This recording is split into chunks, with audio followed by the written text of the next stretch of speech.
Today I've decided to go full British and I'm making some jacket potatoes with beans, cheese and a good knob of butter.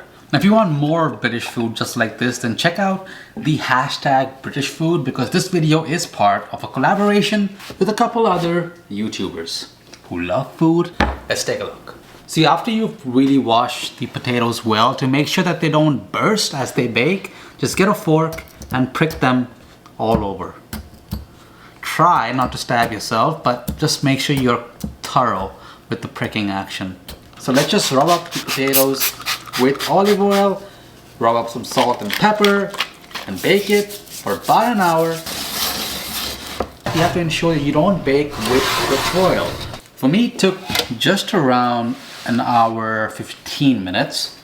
A little bit longer for that fatter potato, maybe 10 minutes longer, but a good test that I do is kind of just put a fork on the side and see it went in pretty easily and it's kind of soft. I can turn the fork really nicely.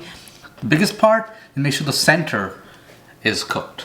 So now I'm just gonna cut it in a crisscross almost and just kind of open it up and fluff up the inside. And see, now that most of that is nice, soft and cloudy, you can add your toppings on. So some butter, and be generous with it. Of course, salt, pepper.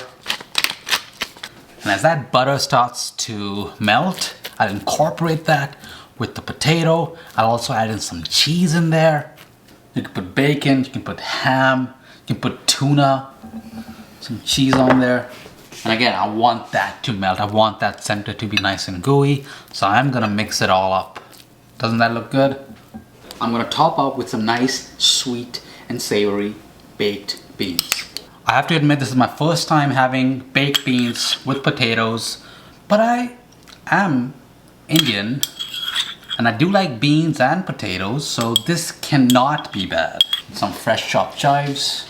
And if you like these loaded jacket potatoes, then you're sure to enjoy my scalloped potatoes because obviously you enjoy cheese and potatoes.